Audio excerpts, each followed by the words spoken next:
حضرت ابو طالب علیہ السلام کی طرف سے حضور صلی اللہ علیہ وآلہ وسلم کی نبوت کی گواہی ابو طالب علیہ السلام بیان کرتے ہیں۔ لوگوں میں سے سارے خواتین و حضرات جو نیک ہیں، اچھے ہیں، وہ اس بات کو اچھی طرح جاننے کے بعد تحقیق محمد صلی اللہ علیہ وآلہ وسلم موسیٰ علیہ السلام اور عیسیٰ علیہ السلام بن مریم علیہ السلام کے مددگار ہیں۔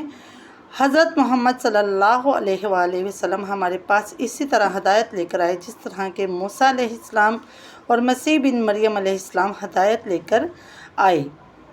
بس ہر ایک وہ اللہ کے امر سے ہدایت دیتا ہے اور محفوظ رہتا ہے۔ حیرانگی ہے، تعجب ہے، ایسے عقیدے کا اظہار کرنے والا کافر کیسے مر سکتا ہے؟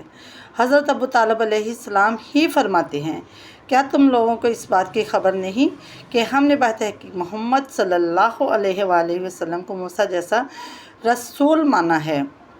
اور یہ بات تو پہلی کتابوں میں بھی لکھی ہوئی ہے۔ رسول اللہ صلی اللہ علیہ وآلہ وسلم کو مخاطب کر کر حضرت ابو طالب علیہ السلام فرماتے ہیں کہ آپ نبی صلی اللہ علیہ وآلہ وسلم ہیں، آپ صلی اللہ علیہ وآلہ وسلم سردار ہیں، آپ صلی اللہ علیہ وآلہ وسلم تعلیم یافتہ ہیں، آپ صلی اللہ علیہ وآلہ وسلم خوبصورت ہیں، آپ صلی اللہ علیہ وآلہ وسلم سخی ہیں، آپ صلی اللہ علیہ وآلہ وسلم محترم ہیں، بزرگ ہیں۔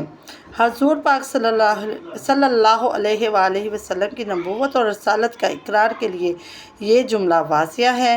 گواہی نہیں تو پھر مسلمان ہونے کے لیے اور کیا چاہیے؟